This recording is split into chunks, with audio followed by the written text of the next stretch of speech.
ahead and introduce myself and get started. I am Eliza Cava, the Director of Conservation at Audubon Naturalist Society. My pronouns are she, her, hers.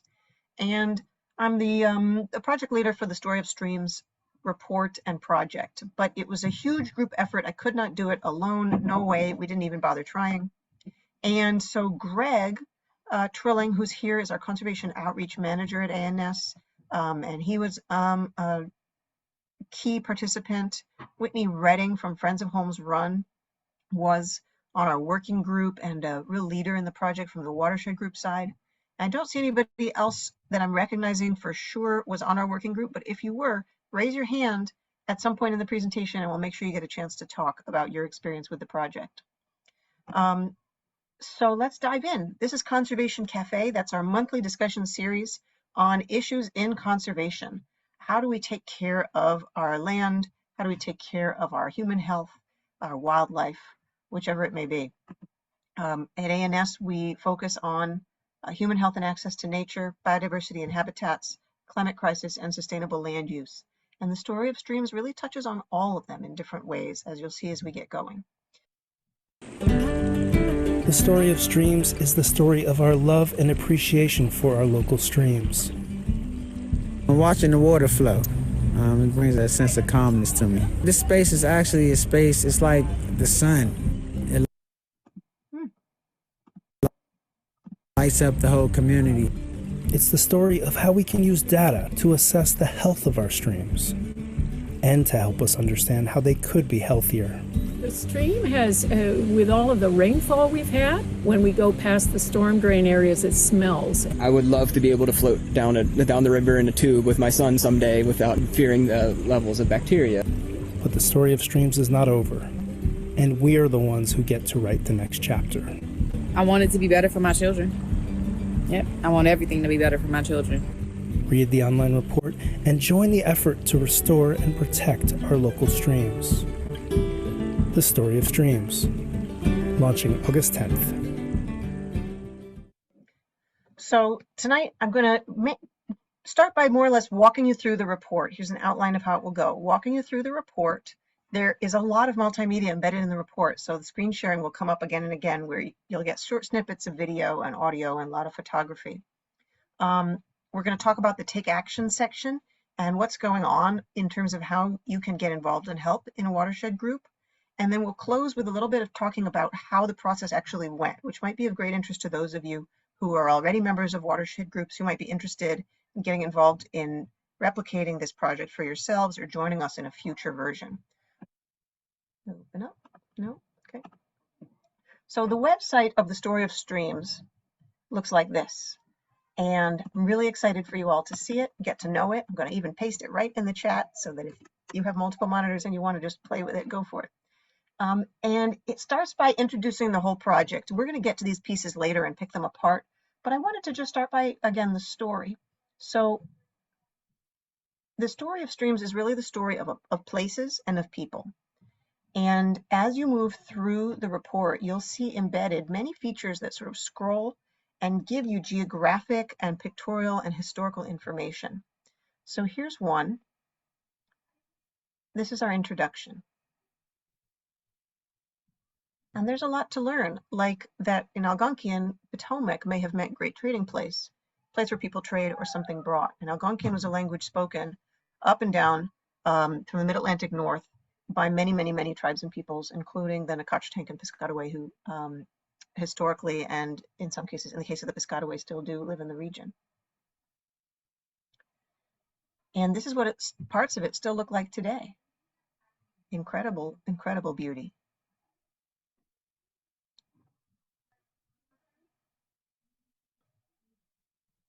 But it's under threat. It's been under threat for a long time. Farming in this region, tobacco farming, was incredibly brutal to the land. And it wasn't only tobacco. Clear-cutting trees happened throughout the colonial and early national United States era for all sorts of farming reasons and for shipbuilding and timber. In our day, we've had suburban sprawl has led to paving over wetlands and cutting those second growth of forests again. All that land used to absorb water like a sponge. And when the ground was full of tree roots and native plant roots, water would trickle onto it and it was spongy. It would hold that water in. When you put a saran wrap cap over the top of that sponge, the water just whooshes right off of it. And that is a real, really one of the greatest threats to our small streams, which we'll see later in our data. Some streams have had other bad things done to them, like being stuck into concrete channels. This is Oxon Run. And this is what stormwater sounds like.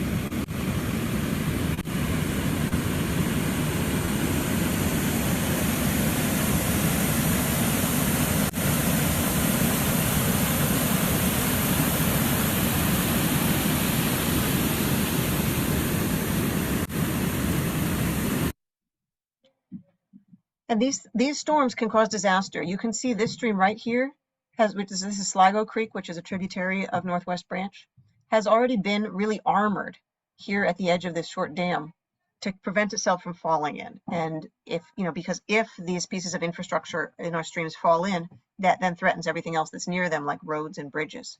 So we have to take care of our infrastructure because these storms are so big. One of the reasons the storms are so big is not only because of all the pavement, but because of climate change has made storms worse by making the atmosphere warmer and moister. So we've got a lot of problems, like but the sound, the peacefulness over there is busier, and there's things also for everyone. I see the park for the little ones, for us to walk. You have bridges, you have the steps over there, and here you have the pond. So for people to sit and watch, donde ahí va a haber, ahorita tal vez no patos. Tortuga. So you have different things that is important, and it makes me feel good. And, so that's the beginning of the story of our streams. And I'm just so excited to share all this data and stories with you all tonight. So I'm going to head back to my presentation, my PowerPoint. And let's get going here. Can anybody pop in the chat and just let me know for sure that you see the slide with the streams? Great, thank you, Whitney and Greg. So these are our three streams. They represent the whole circle around the Washington, D.C. region. They come into the district itself. They have urban, rural, and suburban land uses, and they're of different sizes. Oxon Run and Holmes Run are both quite small. Northwest Branch is quite large. Even within those size differences, like I said, they have some very similar patterns of land use. And on their top line scores, after we rolled up all of our data, none of them scored in the good category.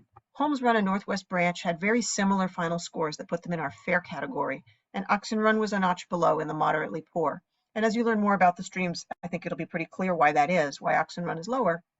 But I also want to point out there's some incredibly high scores. We have some hundreds in our score set, and then we have some very low scores, some zeros. So it really runs the range of where those scores fall out. You'll see more as we get going. These three watersheds are home to just such an incredible diversity of human and animal life.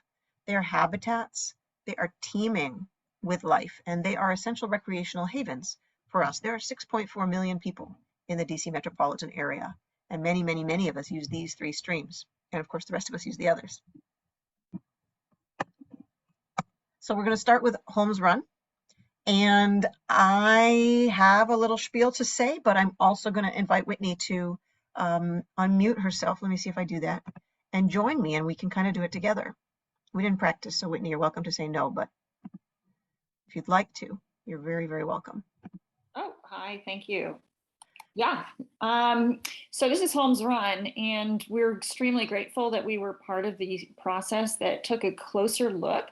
Here in Fairfax County, the Stormwater Management Department of the county government only has the capacity to look at streams on a sort of randomized basis per year. So it's not like Holmes Run would get to, be studied every.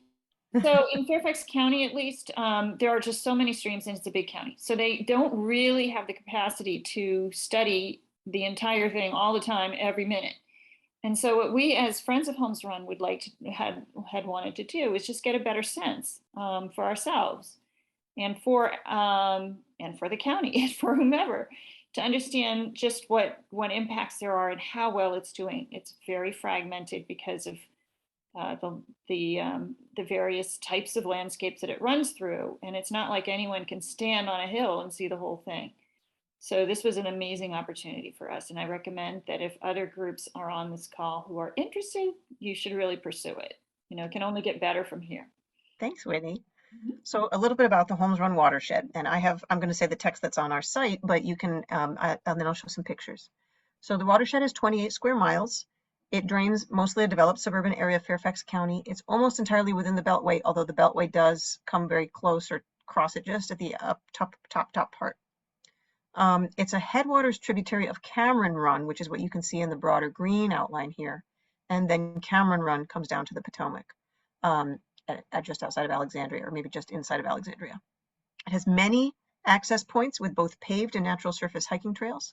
It has the Barcroft Dam and Lake Barcroft, which is privately owned and managed for recreational use. It gets a lot of drainage from major highways. As Whitney said, it's quite fragmented, but it also has substantial parkland and relatively low density suburban homes, which when you look at some of our other watersheds, you'll see that that's one difference. The land use pattern in Fairfax County in Holmes Run has larger lot sizes than some of what we're going to see for the other areas. So I'm just going to click through some pictures, and if you want to chat about them, Whitney, feel free. Yep. Oh, there's the dam. That's the dam. Yeah. Did you want to go ahead, or do you want me to? Just, you could tell us a little bit about some of the stormwater issues that you often see. Yes, in Holmes Run, we stretch from roughly 495 and 66 in West Falls Church, all the way down through the Mason district of the county, through the west end of the city of Alexandria, join Cameron Run, and then end up near the Wilson Bridge and Hunting Creek. So some of these stormwater issues occur because especially the Bailey's Crossroads, Culmore area, everywhere around Lake Barcroft, actually, when that was developed in the 50s and 60s, it predated both the Park Authority, which preserves green space, and stormwater management, that as we know it today. So as a result, it is the low point in the topography where everything drains. And yes, we have a dam, but it's a pass-through dam. It originally was a reservoir for the city of Alexandria. So it was not intended to hold water. It's a pass-through. It has to let go of anything that comes in, must go back out. So downstream, just to give you just an example of how bad it can get, the stormwater has caused 2 storms in 2018, 2019, caused upwards of $6 to $8 million worth of damage. Wow. And closed a lot of infrastructure. You know, you can see a telephone pole that went through like a pedestrian tunnel. You know, you see all sorts of damage. So that's the issue that we all are trying to figure out how to address. But it's hard to do that if you don't even know that you are on a stream system that does start small, but gets awfully big. Right. So that's a great segue. That's a huge goal of the project, is to get people involved in understanding where they live and what their stream is like. So here's some examples of people hanging out in Holmes Run, getting to know it better, doing stream health studies in years past. I'm going to dive into the next stream now to give a little orientation there. So the next stream we have is Northwest Branch. The Northwest Branch of the Anacostia, which is its full name, drains 52 square miles, so it's more than twice as big. And it's suburban Montgomery and Prince George's County in Maryland. And then it joins up with the Northeast Branch at Bladensburg, Maryland, to become the main stem of the Anacostia. And that becomes the Anacostia River. That's down here. So while parts of its upper watershed in Montgomery County are quite rural, you can see up here in the green, the watershed is 27% impervious. And it comes through this very highly paved area down here as it crosses around the borders of Montgomery and Prince George's County, and even has a little bit of the District of Columbia in it. You can see how the red is how lower high intensity or industrial, meaning a lot of pavement. It's also very beautiful. And people do fish and swim in it routinely. And it's just gorgeous. And we also check it out and we monitor it. So in some ways, these images that you see right here were the impetus for this entire project, because on Audubon Naturalist Society, we have been monitoring sites for stream health just by looking at the macroinvertebrates, which I'll tell you more about later, but the little bugs that are on those people's pictures and that they're looking for in microscopes, they're insects and other organisms that are visible to the eye, but very small, so the microscopes help identify them. And that means that's the macro part. Benthic, meaning they live under water. Invertebrates, meaning they don't have skeletons. They're not mammals or fish.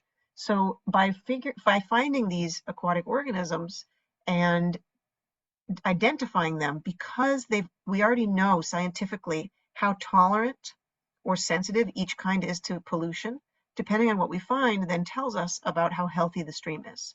They're like they're an indicator, right, of what else is going on in the stream. And we've been for 30 years monitoring sites all around the DC region. Most of our sites today are in Montgomery County. We have 3 in DC, 1 in Howard, and two new ones in Prince George's County. But we used to monitor in Fairfax County as well earlier in our program. And so it's really because of this program and this expertise that we launched the Story of Streams. And we've had sites on Northwest Branch for years and years and years, and that data was included in the report. The next stream is Oxon Run. It's the smallest of our watersheds. It's only 14.5 square miles. It's also the most paved, 35% impervious. It drains a small portion of Prince George's County, Maryland, and Ward 7 and 8 in Washington, D.C. These neighborhoods here in Washington, D.C. and Ward 7 and 8 are commonly talked about as being along the Anacostia River, which is right up just north of the edge of my map here. But in fact, Oxon Run does not enter the Anacostia.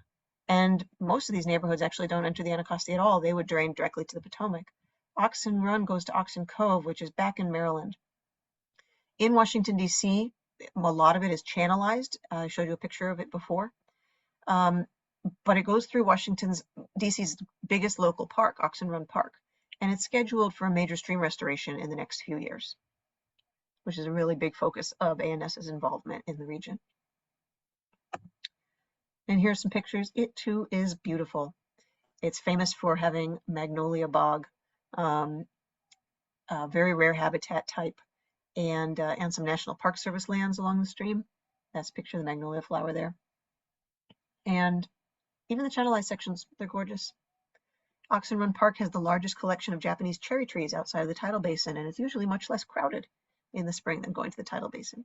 Hot tip. And here's some pictures of people. The W8WW is our Ward 8 Water Watchers program that we run there. And this gentleman, Ab Jordan, is the chair of Friends of Oxon Run, who was one of our working group members as well.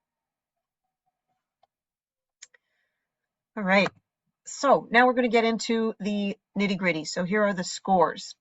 We have 4 score categories, as you can see right here: water quality, climate, access to nature, and biodiversity and habitat.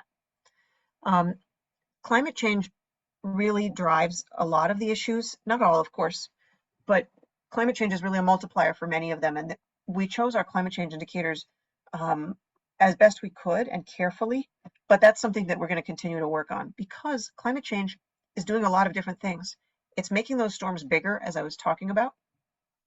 And it also, when we're talking about climate change, we are also talking about air pollution. A lot of what we put into the air with our cars and trucks that becomes greenhouse gas emissions and contributes to global warming also is local air pollution, which is bad for the people who are out wandering the streams, bad for the wildlife, and it can be bad for the trees and water quality itself as well. So climate is one that we're continuing to look at and has come up in some of the questions since we published the report. But I just wanted to mention that it's a really interesting category that we was challenging to find the data for exactly, and we're pleased that we were able to. So what I want to do is briefly talk through the details. So each of the 4 score categories has 4 subscores. And I'm going to try to get my link to take me there directly, but it might not. All right, we'll go back here. We're going to start with water quality. Here are the scores and the specific indicators, sub-indicators that we had. So benthic index of biotic integrity, that's the macroinvertebrates, like I was showing you, the people doing the monitoring. They all scored they scored poor. They didn't score very poor. They scored in the poor category, all of them. Fish index of biotic integrity had a lot more variation. Oxon Run, which has that huge amount of channelization, unsurprisingly, scored the lowest here. Impervious surface, Holmes Run. I mentioned before that Holmes Run has the largest lot sizes of our area. And you can see that here in the impervious surface category that while it is fragmented, it also has relatively less pavement than the others.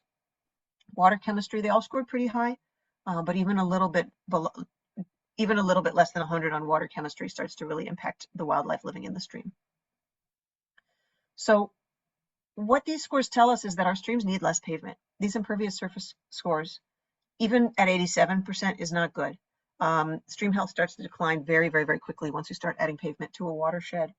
Stream health from the perspective of the animals that can live in it, the aquatic organisms, which then are the food for the fish, which then are the food for the people.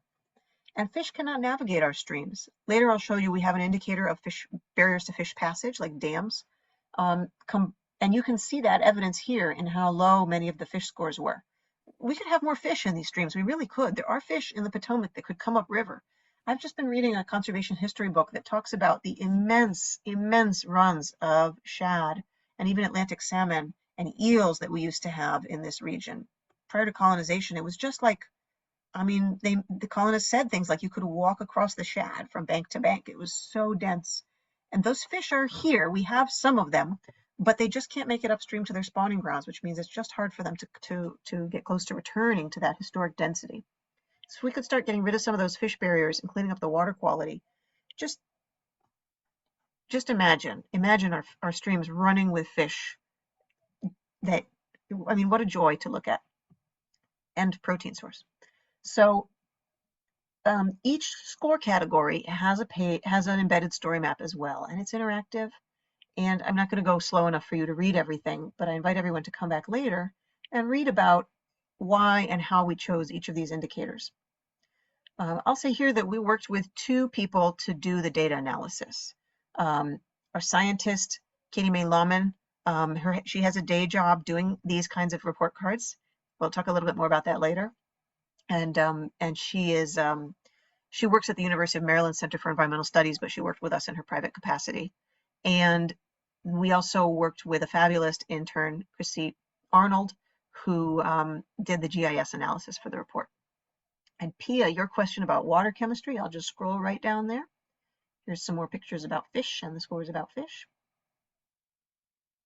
And I'm going to give you an example of how some of the stories show up when you're reading about the indicators as well. I just know I just catch tadpoles and like little minnows, crayfish. It's a big stream, but you can't play with it when it starts raining. Because the water will get to move fast and it'll get high. So that's Lorenzo. That's the guy. Yes, I think it's this guy's Lorenzo, telling us that even Oxon Run, which looks like a small trickle a lot of the time, when it's really storming, it can be dangerous, very dangerous. Here's what some of the GIS data look like, and if you go online and scroll through the story map, you can actually click into these maps, the ones that are geographically mostly have mapped, and you can see for yourself. Zoom into your own area if you want to. Once you get close enough, I think the land use viewer turns on automatically. And if not, you may have to, if you're not familiar with how these kinds of maps work, you may have to click on layers. Oh, it's just trying. It wants to turn on and it's just trying. It's a very big layer. I'll give it another minute to show up. But this project comes from the Chesapeake Conservancy. The map that's currently showing is actually their new product, which uses data through, I think, 2019. But they didn't have that available when we were doing our analysis last year. We used through 2013 and 2014 data. If we rerun the project, we will probably use the updated data. But this is 1 meter by 1 meter high resolution land cover.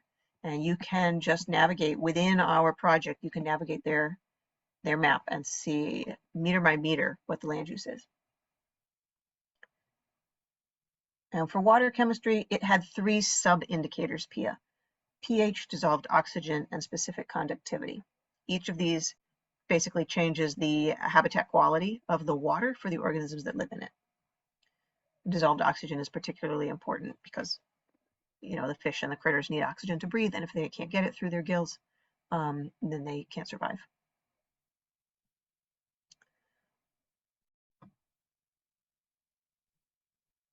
Okay, So that's water quality. I'm going to take you through another score, climate. Oh, temperature. Thank you, Greg. Okay, climate. And temperature was another indicator. So when we talk about climate, as I said, this is one that was challenging to figure out.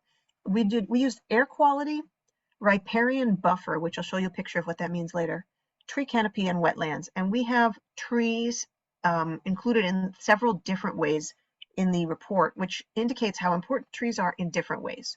So air quality is the quality of the air you breathe, right? The riparian buffer is how much forest is close to the streams, because that patch of forest along the edges of the streams provides the most important amount of moderation of those whooshes of stormwater, nutrient cycling of pollution, and it creates the habitat corridor so that wildlife can move up and down the stream. Oh, and the shade cools the stream and keeps it livable for organisms that need a lower temperature. So that's riparian buffer, and it's separate from overall tree canopy. Tree canopy is more like thinking about the value of that shade to people. So when there's more tree canopy, from a climate perspective, it cools the surface. So when you're dealing with heat, which in our region, heat and high water are what we are already experiencing and will continue to experience from climate change, tree canopy is what allows us to cool down the surface temperatures that we are experiencing. And then wetlands. Wetlands are so important to every way, to every stream. Our region and our country used to be covered with it's just unimaginable the amount of wetland loss we've experienced in this country and including in the region. And in the 1980s, under the first George Bush administration, the US developed a policy called no net loss of wetlands, which said that if you were going to lose any wetlands, you had to create or enhance some wetlands somewhere else. So we use that, which has continued to be the official US policy, to say that if there was any wetland loss, we scored a 0 for the wetlands indicator over the last 15 years. And there was wetland loss in all the watersheds. There shouldn't be, there was wetland loss in all the watersheds. So that was kind of a stunning finding, that we were hoping to be able to score it based on amount of gain, but we couldn't. We had to give them all zeros because they were all losing. We need more wetlands, we need more trees, and we need cleaner air. And in our region, most of the air quality problems, some of them are coming from blown over to us from the west, but others are coming from our own region, mostly from transportation emissions. And when we are driving around, when we are stuck in traffic, when we are sprawling development out into the suburbs and then we have to drive places, that's all contributing to poor air quality and pavement to get those cars places. So I already talked a little bit about these. Like I said, I won't scroll slow enough for you to read them, but I'll just show you this picture. I mentioned riparian buffer. Here's an example from the Northwest Branch, where you can see that for this short section, there's a lot of riparian buffer, clearly well over 100 feet, which was the measure we looked for, because it's more than a baseball diamond's worth. But right here, there's probably less than 20 feet of riparian buffer right here, and on this side, there's none. It just goes straight to the backyards. So when we look for riparian buffer, we want to see something like this, but everywhere along the banks of the streams. Tree canopy, as I mentioned, about the heat island effect, you can really see it. On the left, you've got redder areas are hotter, bluer areas are cooler. On the right, redder areas have fewer trees and bluer areas have more trees. You can see some really clear patches, like even where you think about in Ward 8, which is pretty hot. This is Fort DuPont Park, huge forest patch right there, and it's cooler. Ward 7, excuse me, that's in Ward 7. Speaking of tree canopy, here are those cherry trees I mentioned. And we talked about wetlands. And here's another example of our stories that we gathered. Now, if it rains hard, it floods. It's a lake all the way up here. Joe had to build his house up high. You can see where he's built like a wall so he doesn't get flooded now. It wasn't like that before. And I'll take questions at any point. As you can see, I can do it in the chat or you can raise your hand, but I'm going to keep going to my favorite score category, access to nature. So access to nature had some really high scores. Even in Oxon Run, we saw some of its relatively highest scores, and we got some 100s for Holmes Run and Northwest Branch. By the way, if you're curious about exactly how we defined those scores, some of it is described in the story maps, but you can also click up here on methodology and really get the nitty-gritty details. But what this set of scores really told me is that our streams are places of just respite, joy, and beauty to millions and millions of people. I mean, are people working to conserve natural lands in the watershed? Do people have places to play, exercise, and relax? Is it easy for people to walk to a nearby park? And are there trees distributed equitably? And the stories we heard from people along the streams just pointed out over and over and over the value of access. As Marco says, we should be able to get in the water. I mean, people want to touch the streams. People want to swim in the streams. They want to let their children go in. They want to fish. They want to tube. It's just a yearning for contact with nature that people do try to get however they can, but they're concerned that the water quality is not good enough. So here's our 4 scores. Again, conserved property. And here's an example of a fellow that put his property into conservation easement, meaning that he deliberately gave away the rights to development in the future. And he thought that was, he said, I could never drive down my road again if this property was denuded and replaced with a bunch of McMansions.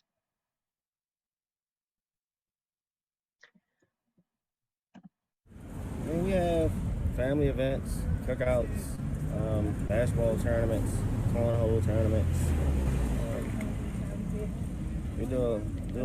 We utilize the park a lot. Thing that I do, you know, playing basketball here on this court, you know, as a youngin', kind of, you know, it helped develop a lot of toughness. So, you know, it definitely prepared me for, you know, the things, even in life, man, you know, being on this court, you know, right here, you know, it's tough. You know, you get fouled or something, you keep on moving, man. We brush it off, we cut, whatever, you know, we just keep moving, man, and we play. You know, it get competitive at times, but, you know, that's how life is, you know. So a lot of times when we would do a stream health report, even at ANS, you know, we wouldn't necessarily think about basketball courts. We would talk about, or watershed health report, right? We would have really focused on the biodiversity and habitat, maybe the climate, certainly the water quality. But when we talk to people along these streams and when we talk to our working group, it came back again and again, are people using it? If people use it and they're near it, then they love it and they want to protect it. And even recreational facilities like basketball courts and playgrounds and places to have picnics serve that function. And they bring people together. I mean, a huge amount of the value that people get from these natural spaces is places to spend time with family and friends and learn life lessons. This gentleman says, I love his quote. He says, parkland is part of my spiritual makeup, part of my personality. You know, people don't understand walking adds years to your life. I mean, this is good for me. This is therapy. This is like a kind of religious experience. I'm out here enjoying what God gave us. I just love John. So then we have access to green space. And here we have another mapper. So this uses a 10-minute walk score that's produced by the Trust for Public Lands. Again, directly within our project, you can explore this as well. And we determined how many, we determined the average percent of each watershed's population that lives within a 10-minute walk of a park. And all of them scored pretty close to one another. Northwest Branch broke the good category and Oxon Run and Holmes Run stayed at fair, but you can see they weren't very far apart because we have a lot of parkland. We're really blessed in parkland and it's close to a lot of people, even sometimes when they don't realize it. The camaraderie. Yeah, it's like a family type environment. I don't know if it's a word, but I would say nativeness, because everybody here, you know, is pretty much a native. You know, everybody that you see right here in this park pretty much come from right here, or on top of this hill right here. Because they can walk there. And these apartments, these houses. And then tree equity. It's so important not only that we have a lot of trees, but that they be distributed equitably. The benefits of trees often in cities get parceled out more to the wealthier areas than not. And so here's yet another place where trees come in from another angle. And we used, basically trees are super weighted in our analysis. Trees are the most important single factor in our entire project because there's 4 different scores that apply to trees. So this score was developed by American Forests. It's also an interactive map that you can explore and see whether communities, how high a community's tree equity score is basically. And a lot of parts of our region score very highly. I think Washington, D.C. as a region scored the highest for national tree equity scores for this project. And finally, our last category is biodiversity and habitat. And here we have birds invasive plants, physical habitat index, and stream blockages, fish passage. And this is my friend Ab. He says, one of the most exciting events I've ever witnessed in the park was seeing a snowy egret. Do you know how that made me feel? It made me feel really good that this is a place that wildlife feels so comfortable in. And, you know, there's a lot of multifamily housing down here. There's basketball courts, tennis courts, kind of scrubby trees growing out the edge of this concrete, and he still sees egrets. And it just makes him feel really whole, really, really happy. Because, you know, because the streams are highways for wildlife. The migration purpose of these streams, the value for both aquatic, except for the fish passage that I mentioned before, and for birds is really incredible. But the fish passage, you can really see, they all scored moderately poor, very similar. They all have a lot of barriers. I didn't really think about how many barriers to fish passage we had until I did this project. We have so many little old dams, and just so many little old dams, and they stop the fish from going up and down. We could have more fish. Oh, I said it before, but I just can't help saying it again. So I'll just briefly go through the birds section here. Invasive plants, we have them everywhere. The physical habitat index is a measure of the actual sort of structure of the habitat of the stream itself. And here's these fish passages. This is another very cool interactive map where you can see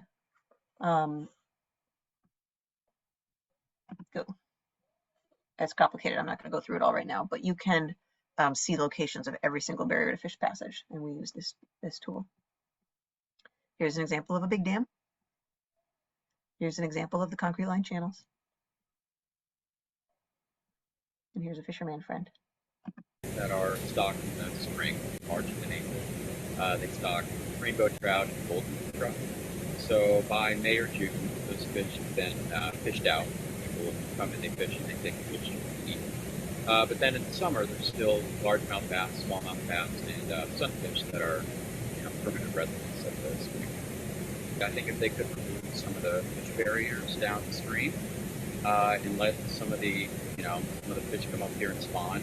I'm not an expert in that area, but I'm sure, like in the Anacostia, there's things like rockfish, shad, maybe that would perch, maybe that would end up coming up here year after year. So this stream has a lot of little. All right, and then there's a couple things we didn't score that I just wanted to mention. We didn't score trash, but people mentioned it again and again. And we didn't score bacteria yet, but we know we had a lot of interest from our working group in both those categories. And that's something we're going to look into for future iterations of the report. So that's all our scores. I want to just make sure to take a moment to take any questions on the scores before I move on to talking about our take action section. Peter, let me turn your ability to talk on. Go ahead. You have to unmute. Hi. I was wondering about discharges. We've had a lot of discharges into our stream and have been unable to get them to stop. I know it, and you've told me about them. So Peter lives near the National Institutes of Health, which have been doing discharges of dye into a tributary of Rock Creek Park, but there's lots of others. I feel certain that known discharges must be mapped on a database somewhere, and it's something we could consider for the future. We can't, of course, have data for all the discharges that must happen and not get tracked, right? So there's going to be a huge data gap there. But it's interesting you bring it up. It's the sort of thing we could look at for another score in the future. Water main breaks too. Mm-hmm. Yep. One thing that is important to us in this report is to be comprehensive of many different kinds of scores. What that means is we're not producing any of our own data. So it's got to exist already as a data set that is trustworthy and valuable and useful, and then we can include it. Yeah, any other questions about any of the scores?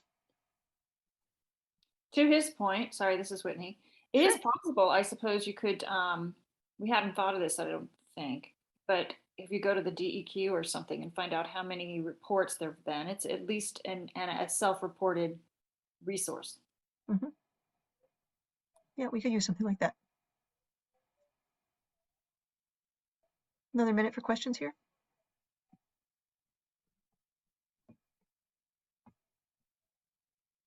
Okay. Oh, is all this type of data available for other streams in MoCo? Tyndall, great question. So these data sources all mostly come from government data sources. Some are from community or citizen science projects.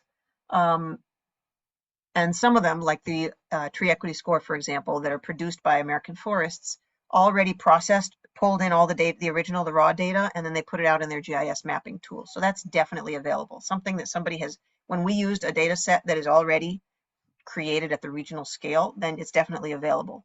Everything that had to do with land use, tree canopy cover, impervious surface, that sort of thing. Those are big GIS layers that are available region-wide. Some of the trickier ones were, for example, to get the fish and the benthic index of biotic integrity scores, you need to ask typically the state or the counties to get it to you, but they have it. Some of the access scores, we actually had to, the developed recreational opportunities, we counted how many. Like we found databases from each of the jurisdictions that we were working with that showed all their parks, and we counted how many there were. So it depends on the indicator. Some were pretty straightforward, and others took a lot of creativity to figure them out. Are any comparable approaches implemented elsewhere? There's a lot of report cards. Report cards are done all over the place in our region. The Potomac Conservancy does the State of the Nation's River every couple of years. The Anacostia Watershed Society releases an Anacostia River report card most years. We have 2 different Chesapeake Bay report cards, one done by the Chesapeake Bay Foundation and the other done by the University of Maryland Center for Environmental Studies. And each one uses slightly different decisions on indicators. None of them that I've ever seen uses as many social and human-oriented indicators as we are using. I think we've really broken some ground in our region in terms of both storytelling and focusing on that human access to nature piece, and even trying to bring in the climate piece. But there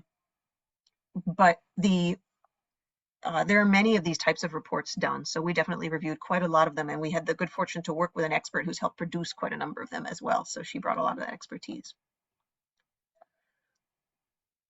And we have a note. By the way, make sure when you're chatting, it's useful if you chat to everyone so people can all follow the conversation. So Elizabeth wrote, in Alexandria City, she wrote to hosts and panelists. I don't think everyone can see this.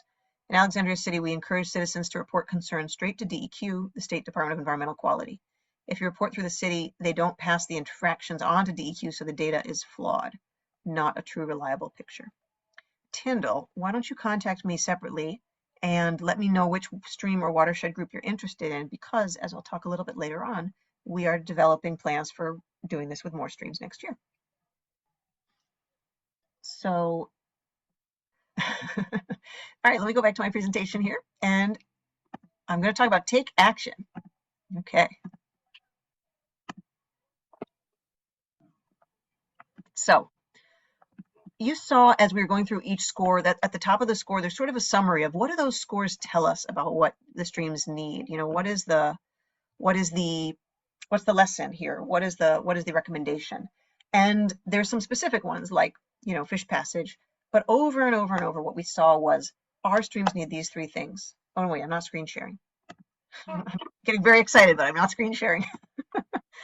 Our streams need these 3 things: less pavement, more trees and wetlands, and cleaner air.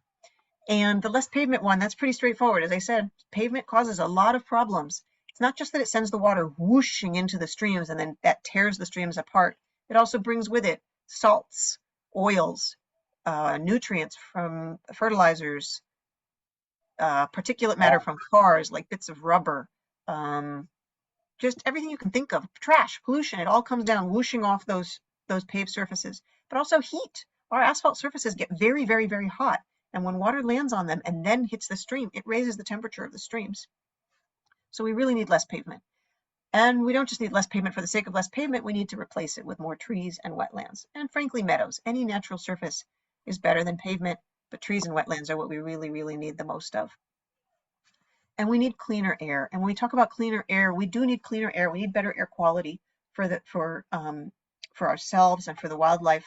But also what we could do to get cleaner air is to manage our transportation and development patterns using smart growth style development patterns even more than we already do, to make sure that people really have great options to take transit, live close to transit, and then we can have smaller lot sizes, less driveways, and shorter roads. These ideas aren't rocket science. They've been around forever, but they are hard to achieve, and it will take all of us. Those of us many of us who I think are on this call, who volunteer, raise our voices, and help at home, and support watershed organizations and environmental organizations. And then also, it really takes our elected officials and government experts, lawyers, law enforcement, regulators, to do all this, because a lot of these are policy changes that we need in society at large. We need some really ambitious ideas to help our streams and help our communities. And so we need to raise our voices. We need to be the ones telling our decision makers that this matters to us just like affordable housing matters to us, just like economic development matters to us. This really matters to us. And only when they hear it from a lot of us will they become really, really prioritize it to the extent that it needs. So we have in our project a whole bunch of ways that people can help. And our line is, do one thing for water. Tell elected officials to do this, that they should protect forest and strengthen tree canopy policies. We want people also to volunteer with a watershed organization or with ANS. Download ANS's Creek Critters app, which allows users to easily monitor their own water quality. And on our website, on our Take Action page, we have this form. We would love it if people would sign up to help your stream. And you can ask to be connected with one of our 3 specific watershed groups. Or if you're not in one of those areas, we'll just take you onto our action alert list at Audubon Naturalist Society, which has lots of opportunities to help streams. But we also have all the watershed groups in the region that we've been able to find so far. You can find all of this on our Take Action page, including to find what watershed you live in. So if you don't know, you can type in your zip code or your address, click go. The EPA will tell you what watershed you live in, and then you can come back and see if there's a group for that area that you can join. And I really encourage you to do so. All right. Our next slide is going to be one more video. And this is from our launch event on August 10th.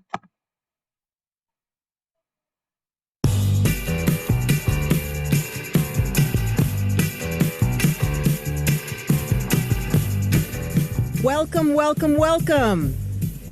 Welcome everyone. Keep doing that. To the beautiful Northwest Branch. And a big thank you to our watershed group partners on this report, friends of Holmes Run, friends of Oxon Run, and neighbors of Northwest Branch. The stream report is so important. It's essential for us in terms of our efforts of moving forward to get public support for preserving and saving green space in Oxon Run. Because we have the other streams that we can look to and see where they are in the report, that gives us something to aim toward. It gives us something to compare ourselves with. And so when we go out to the public, that becomes a way of us educating them and then obtaining the support that we need from them to do the things that need to be done in Oxon Run. Small inland streams are everywhere and too often invisible. What Audubon Naturalist Society's report does is remind us of these vital waterways and stream valleys and encourage us to see them, really see them. Our goal is to meet with people up and down the watershed, educate them about how we're all connected, and work together to be the voice for the stream. And that's how we got involved in Audubon Naturalist Society's own effort to raise the profile, if you will, for small inland streams. Well, the story of streams that the Audubon Natural Society put together is a great advocacy tool. It really is an effective way of letting every resident and stakeholder know about the conditions of their local streams, and it lets those folks know how much work needs to be done to really get them to be safe and swimmable and something we can all enjoy to their fullest. So I'm excited to see the report build, more advocacy and push all of us to do more to restore our waters. We can do better. And we need to do better to protect the livability of our neighborhoods. The more awareness we can bring to the health of our streams, the better we can protect and restore them. So I think we are trying here to create this new culture, a culture of care. The streams are very, very good for us. They cool us, they delight us. They take care of our drinking water. They just do so many amazing, wonderful things for us, and we need to care for them.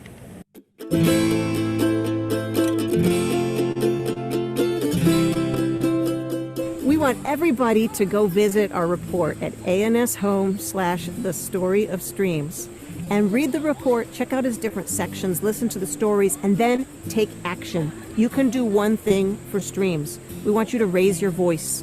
Streams need less pavement, more trees and wetlands, and cleaner air.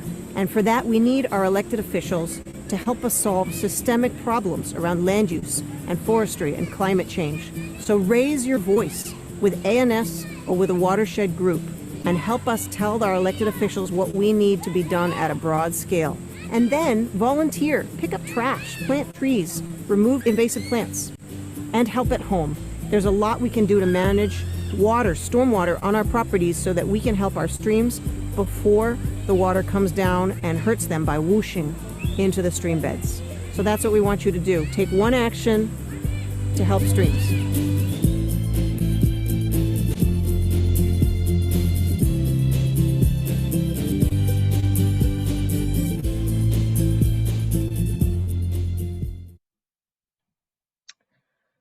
So, wow. I want to spend a little bit more time talking about taking action. Somehow I can stop my screen share. We'll talk a little bit more about taking action. So we're really emphasizing advocacy and policy changes here beyond volunteering.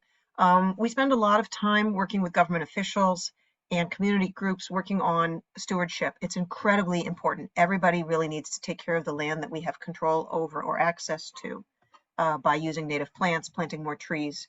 But some of these decisions at the really big scale really just need, I can't say it enough, they need our decision makers to hear from us about what our priorities are. So as an example, coming up is that if you live in Montgomery County Council has just introduced a bill to improve the forest conservation law in Montgomery County. We will make sure that every person who's registered for this webinar gets the opportunity, gets an invitation to send your own letter in support of strengthening the forest conservation law in Montgomery County in the next couple of weeks. It's so important. It will really, really help. You know, we talk about trees being so weighted the heaviest of all of our scores. And that's because they are so important to our streams and to our watersheds. So right now in Montgomery County, there's an opportunity right now, like the next 2 weeks, to raise your voice. If you didn't already receive an action alert on it, I'm going to make sure to forward it to you. And actually, I'll drop you our blog post to make sure you have it. I'll put it right in the chat when I get a moment here. And I hope that you'll use our tool, super easy, right on our page to send your own comment in.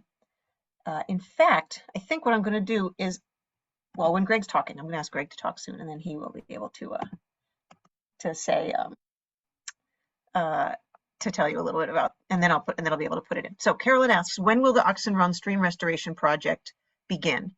And Carolyn, that is, it's to a certain extent begun because the District Department of Energy and Environment has put out an RFP, and my understanding is found contractors. It's going to be a really big project. It includes public engagement and outreach up front, design build, and probably maintenance afterwards. And they are just starting with the outreach phase, but they expect it to be done within the next 4 to 5 years. So we're, with the outreach phase happening, starting very soon, starting by the end of this year or the beginning of next year. Any other questions on taking action? I can just pipe up. This is Whitney. Please. Yeah. Yeah, if you're in Fairfax County or the city of Alexandria, Friends of Holmes Run likewise does our own more local, knocking on doors of the public officials. And we are part of networks of different advocacy type groups working on things such as, the Park Authority budget, which is coming up, and how they need the support from the county in order to take care of the 24,000 acres, much of it along the streams. Other initiatives such as Parking Reimagined, trying to connect that idea of lowering the amount of parking required of developers to some sort of environmental goal as part of the mix. So in any case, if you visit Friends of Holmes Run or the Audubon website can get you there, that's the kind of thing that we can help the situation.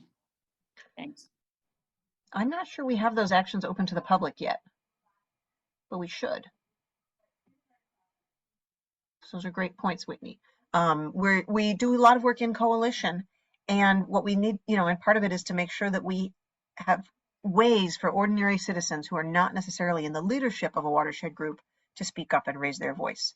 And that's always something that we're working on, but it's also a great opportunity that as you get involved more and more, watershed groups are run by volunteers. Maybe that's you.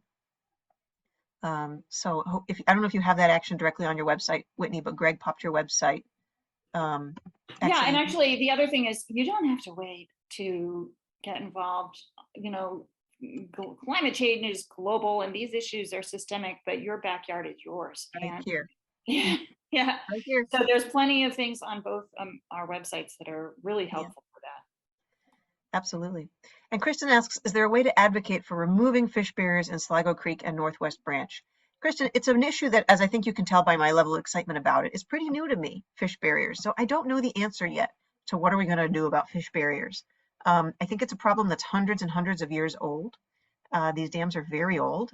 And, it's something that I know I'm going to be looking into more. Okay. So the next phase of our presentation tonight that I want to talk about is what it was like. So here I want to really encourage Whitney to pipe up, and I'm going to ask Greg to tell us when we get to it about what the interviewing phase was like, because that was really one of the most fun phases, and Greg led our training on it. So let me get my screen share going again.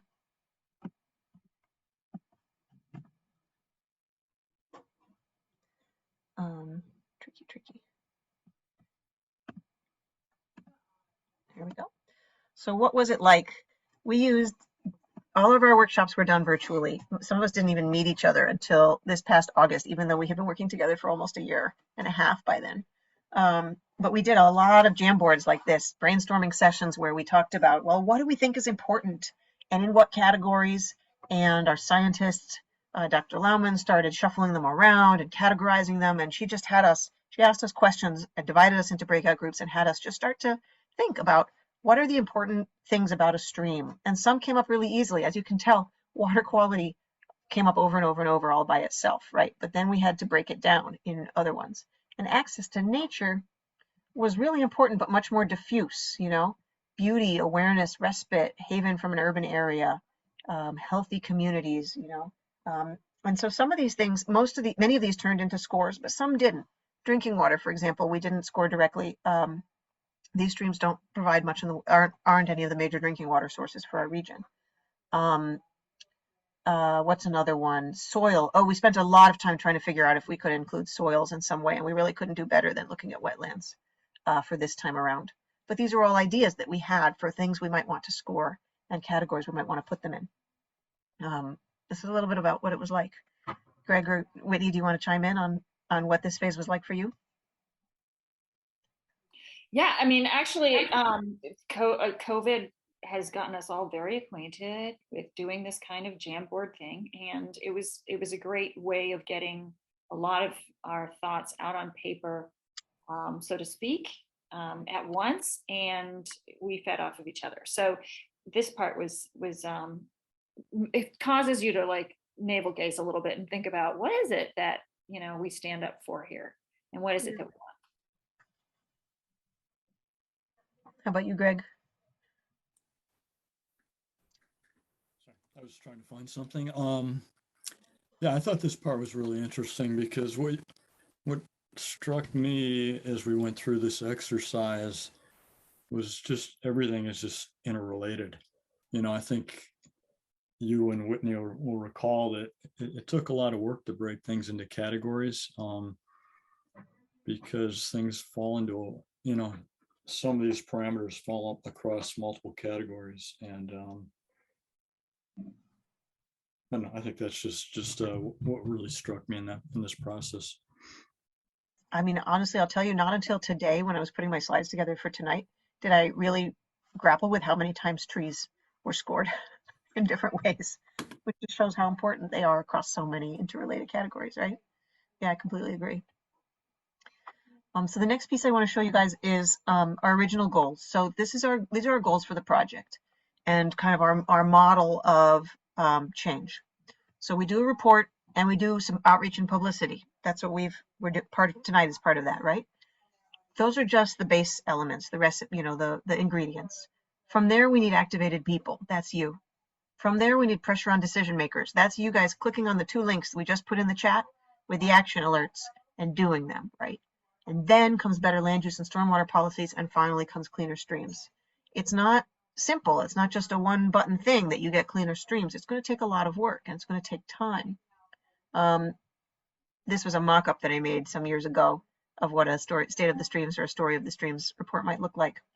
But there's, this draws upon work that ANS and our watershed partners have done for a really long time, but it gives us a new tool to activate people and get you involved and interested in putting that pressure on decision makers, and in volunteering. Each one teach one, right? When you're volunteering, you are out demonstrating in the community that we can care for our streams, and we can be a part of our watersheds in this really interactive way. So back to what it was like. This is what our timeline looked like. It actually took 6 months longer. I was wildly underestimating on how much time some of these pieces would take. But we started out chugging through, making a working group. We did several workshops. You saw one of the Jamboard from one of the workshops. We did storytelling, where we gathered those stories last summer. And then we started writing and drafting and writing, and there was a lot of data analysis. Data analysis is the piece that I really didn't put on this chart, and it turns out it took about 6 months in the middle between September and October before we could get to here. We needed a lot of data analysis. So lesson learned for the future. This was our team. This doesn't include the working group members, but this is the team we started off with. We had a lot of staff from ANS involved. We does have our watershed group leaders. Nora Swisher, who spoke on behalf of Neighbors of Northwest Branch, is the new president, but Ann Ambler was with us, and several other board members. Each watershed group typically had more than one board member involved, and our scientist. And this is like somebody asked, can you do these report cards for other places? It's very commonly done. And in fact, the University of Maryland Center for Environmental Sciences is a global leader on developing ecological report cards. And this is from one of their publications on the basic steps in doing so. And when you're doing these kinds of report cards, doing so with a working group is important, or with advisors, because each watershed is embedded in community. So choosing indicators, identifying your values and threats are your first steps. And those aren't necessarily even scientific questions. No, those are social and community questions. Why do you care about what's going on with the stream? Then you start to get to some scientific, defining thresholds for indicators and calculating the scores and determining grades. This is where our scientists really worked. It chugged and chugged and chugged away. I'll show you it's a little out of order, but I'll show you a picture of what their chugging looked like. This is what our grand scheme of scores look like at the end. But before I get back to that, I want to ask Greg to come back on, if you don't mind, and talk about gathering the stories. So how do we gather those stories, Greg? If you don't mind my putting you on the spot again. It's okay. Yeah, I'm not on my work computer. I was trying to find some of the files that we were using. So the stories were gathered by the watershed groups themselves. They weren't gathered by us, except Eliza may have gathered a few stories for Northwest Branch. And we had a series, we came down and agreed on a series of questions just to guide interviews. Interviews ran anywhere from about 2 minutes up to about 12 minutes. And we asked each of our watershed groups to come back to us and with 3 to 5 interviews. Whitney's on, and I mean, they did an amazing job. What happened was, I think, Whitney, you were just so much more comfortable being out and interviewing people just because of your, what you've done in your career. And what struck us over and over and over again, a lot of this was done during COVID. The interview process was done with a smartphone. People were interviewed, and then a photo was shot of the people. And with Holmes Run, they covered Holmes Run from the headwaters all the way down to Cameron Run in different parks. And people were mainly, a lot of people were stuck at home, working out of the house. And what we heard again and again and again was just how critical these parks were to their health, to their mental health, to their physical health. That, you know, people just weren't sure how they would have gotten through being, you know, working out of the house with COVID, if they couldn't get outside into these parks and walk in these parks.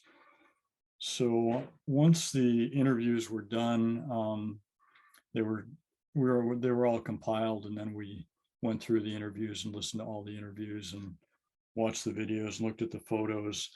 And the first thing we did was try and correlate the context of the interviews and to our different parameters. And then we also, at the same time, were just listening to stories that were really interesting, but also were teaching us something about these watersheds.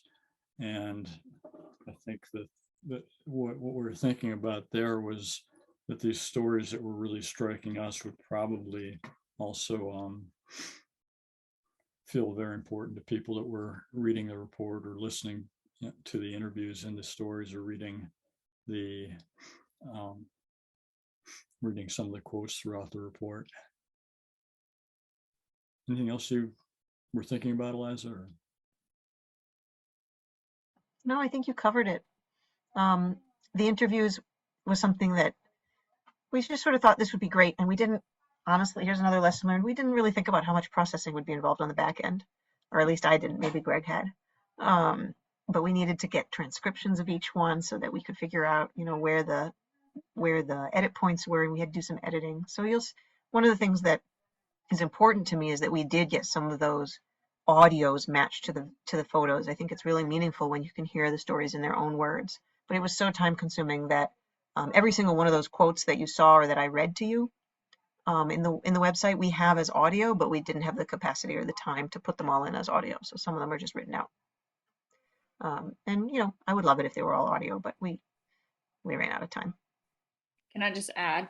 I think it was at first I thought, oh, well, this will just be something which will be nice to bring it to life, the story map to life. But as I got into it and I talked to like however many people, it really was more of a focus group. When you're using the same questions over and over, and I encourage people who are with a watershed group to consider doing this in their own watershed in more than one, you know, park, because you'll start to see themes. Yeah. Pia asked, will we be presenting these stream results to the communities along these streams, reaching out to a larger group? Yes, but that's the challenge, right? So there's so many people along these watersheds. What we hope is that the watershed groups themselves, and Whitney has started doing this, feel empowered to present. Today's slide deck is probably much longer than you might want to present if you're given 20 minutes in a civic association meeting, but parts of it could be used that way. And we hope that the watershed groups feel ready to take some of what they learned out. The other thing we've done is created a brochure that doesn't have the whole content, and I have a virtual background so it's hard to see, but it's just a little 2-pager, and it has a QR code on the bottom and the website. So we've given lots of these to our watershed groups and encouraged them to put them in really public places, you know, libraries, drop them off in HOAs and civic association buildings, recreation centers, trailheads that allow, you know, people to put up notice boards, anything like that, so that people walking along can take one or take a look at it and learn from the report itself. So those are our strategies so far, but we think we have years to go on this, and we'll keep adding groups, so our strategy will continue to grow and evolve over time. Those of you who attended Conservation Cafe before know that it's important to me to end right at 8:30, so I'm going to show you my last few slides and then stop for more questions. So the last thing I wanted to show you is what the data analysis looked like, because you can see a lot of the stories and the data gets sort of wrapped into these nice, cute tables, but you just want to make sure to honor the, you know, the effort. So if I showed you what the riparian buffer section sort of looked like, you know, in our story map. It's just a short page with a photo, with an aerial photo of illustrating what a riparian buffer is, right, in the Northwest Branch. Well, here's the what it says in the methodology section, the background, you know, which includes our citations and the thresholds for scoring. And then this is what it actually looked like when Chrissy did it.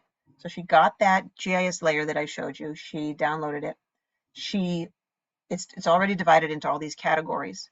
She needed to separate them out for the different indicators. So in order to get stream buffers, it's not about in order to get, she needed forest. Forest is different from tree canopy. Tree canopy is like a tree that's over pavement, for example, or over grass. Forest is forest. Forest is its own thing with a whole ecosystem definition. So she needed to find forest that was near streams. And so she at first had to take that whole big data set and figure out where the streams and its tributaries were, and then put the 100-foot buffers, meaning 100 foot on either side. This is for Upper Oxon Run. That's what the regulatory goal is in most jurisdictions. Then she had to calculate the proportion of the stream that had that 100-foot buffer. And you can see only a few places do. Like here it is, 100-foot buffer, but this is impervious like a parking lot, and this is trees over a parking lot right here. So there's no buffer right here. But this little section and these sections, they have the 100-foot buffer. And so then we got the scores. Ooh, and that's hard to read, but you can see from this picture why it is that, Oxon Run had about half of it. Holmes Run actually had, despite having the lowest impervious surface score, it also had the lowest stream buffer score. So what that means is it probably has a lot of grassy areas that go right down to the edges of the streams. So it's got grass, it's not paved, but it's not a forest buffer. That would be accurate. There you go. So grass is better than pavement, but forest is much better than grass. So then this is what it looks like when we're working with the data. So we had all these indicators. We had 16 indicators for each of 3 streams, which means plus the roll-up scores for each of the 4 categories. So in a sense, it's like we had 60 total lines of data we were working with. And this is what the spreadsheet looked like that we were playing with on the back end, and then we used it to produce all the charts and tables. And that, my friends, concludes my presentation tonight. So I want to make sure to invite anyone who has any questions or anyone who was involved and has something else to say to please share. And you're very welcome to raise your hand, and I will ask you to unmute. Looks like Tyndall has a question. Tyndall, go for it. Okay, wait, let me allow you to talk. Please, Tyndall. Yeah, just 2 comments. One, I'm very interested in talking with you more. I will, and it's Watts Branch that I'm closest to myself, and it's part of Rockville and so forth. So very different types of environments to consider. But mostly I wanted to say, super job. It's so exciting. Thanks. Yeah, we had a great time making it. Okay, I see some great questions coming into the chat here. Lots and lots. Right, Diane said, any assessment of the health of the riparian forest areas looks to me like mostly invasives. So we did use an invasive score, separate from the actual buffers. We couldn't get an invasive score to that degree. Invasives are very hard to measure. We talked a lot about it, actually, invasive plants. They are everywhere, and they're easy to measure if you are measuring that plot, but you can't really measure invasives from aerial imagery. So we don't have comprehensive data sets of invasives everywhere. We do have plots. And so we did use certain key locations where invasive have been measured to generate our invasive scores. And Katie May, Dr. Lahman, knew all about the data that we could use for that. But it wouldn't be specific enough to be able to say not only the overall invasive score for the watershed, but also the buffers themselves. How impacted are they by invasives? But we do have a score that looks at points within each of the watersheds. And Peter says, our neighborhood Locust Hill Citizens Association would like to become stream monitors. Well, hooray. Okay, I'm going to ask you to talk to Greg. Greg, would you put in the email address or website that you would like Peter to contact you with to become a stream monitor? Greg runs our water quality monitoring programs.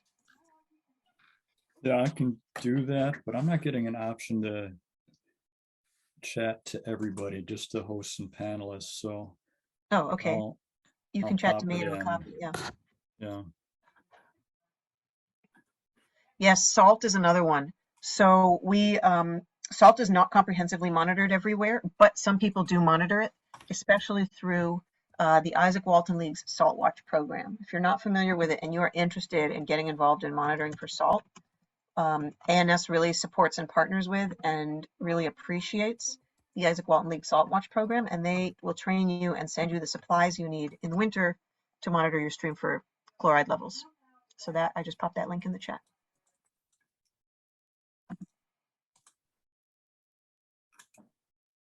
Great questions.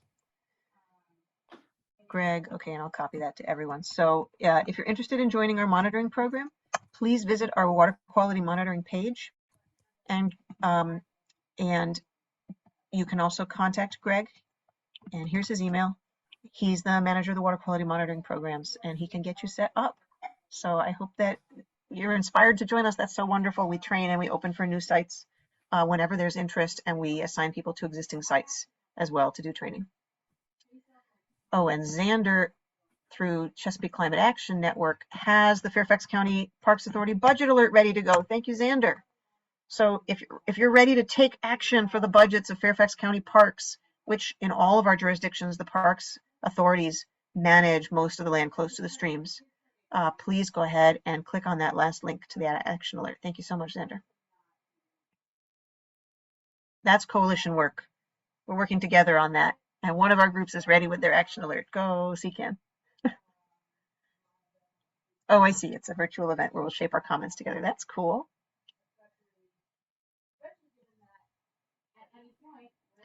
All right, I'm going to give 2 more minutes for questions.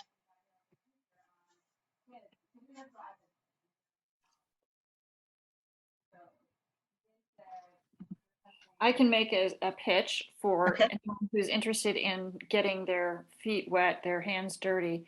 In addition to cleanups, which of course probably every watershed group does in the fall and in the spring, especially when the vegetation has died back. We also are involved in a coalition for tree rescues in Fairfax County. And this is really critical because so much of our trees are on private land. And also once you become a tree rescuer, you can get permission to do it by yourself in the parks. So if you are constantly walking through, say, Roundtree Park, and you really wish you could get to that, you know, the idea is that they're trying to, it's too big a job for any single agency or civic association or what have you to do alone. So we can help you get hooked up with that. And we do tree rescue trainings. That's saving them from the invasive vines. A lot of times too, in your own homeowners association, you'll notice that people take down trees because they're afraid they're going to fall on their house. Very often they're taking down the biggest trees, the legacy trees, the ones that are never going to fall in their house, but they just get some kind of advice from somebody who knocked on their door, and next thing you know, they're tearing down a beautiful tree. So we also do some education. This is through Tree Rescuers, which is the coalition I just mentioned. We can get you set up with a bunch of brochures that you can take to your civic association meetings or drop off at neighbors. Thanks. Cool, thanks. Thank you. Okay, with that, I'm going to wrap up. And the very last thing I'm going to do is share my screen again. Well, first I'm going to say thank you. I'm going to say thank you to our funder of this project, the Rains Family Fund. And I'm going to say a huge thank you to my team at ANS, Greg, and our advocates, Ari, Jamani, Denise, and Renee, and to our intern, Chrissy, and to our scientist, Katie May. And then I can't name them all, but I will give another huge thank you to our working group members. And you can see all their names of everyone who is involved at the bottom of the main page of the Story of Streams report. And it was truly a group effort, and we're really honored to be able to have been the convener. Thanks, Sarah, for sharing the Little Falls Watershed Alliance event in the chat there. So what I want to tell you next is our upcoming Conservation Cafes. So Conservation Cafe is our monthly discussion series on conservation issues, and we have 2 really cool ones scheduled for the fall. I will just be the moderator, not the speaker, so you don't have to hear me talk so fast for so long. But on October 19th, it's a little bit after Hispanic Heritage Month, but this is definitely a Hispanic Heritage Month celebration with Mariana del Valle Prieto Cervantes, who is works with Green Latinos and is the leader of the America the Beautiful for All Coalition. So the America the Beautiful campaign is part of protecting our parklands and people who are working to do 30 by 30, 30% conservation of America's lands and waters by 2030. And there's Environmental Justice for All campaign, which focuses on making sure that our environmental resources are equitably distributed to everyone. And those 2 things have come together in the America the Beautiful for All coalition. So their twin goals are to conserve at least 30% of land, water, and ocean by 2030, and to make sure that at least 40% of those investments are made in communities of color and frontline communities. And so Mariana del Valle Prieto Cervantes is going to be an amazing speaker, and we're really excited and honored to have her on the evening of October 19th. And I hope you'll join us. And you can register for that and our other upcoming cafes at this link. And the next one in November is also super cool. And it's with Elder Rico Newman, who is funny and brilliant and wise. And I've had the honor of meeting him and speaking with him. I'm very, very excited to moderate his talk. What is a land acknowledgement really all about? So Elder Newman gave the land acknowledgement. He's Piscataway, and he gave the land acknowledgement at our Naturally Latinos Conference this year. And we only gave him a few minutes to speak. And he said, I'm going to do it in 3 minutes, but you could give me more time anytime. And I said, invitation accepted. So he's going to talk about, who should do a land acknowledgement of the native traditional inhabitants or current inhabitants of the land with indigenous ties, who should do them, why and how to do a land acknowledgement, what it means to do it well, and what not to do. And this talk is geared at a non-native audience. But if you or someone you know has experience and expertise, you're very welcome to contribute your own perspectives too. I'm very excited for both these talks, and I hope you can join us. And with that, at 8:28, I will say good night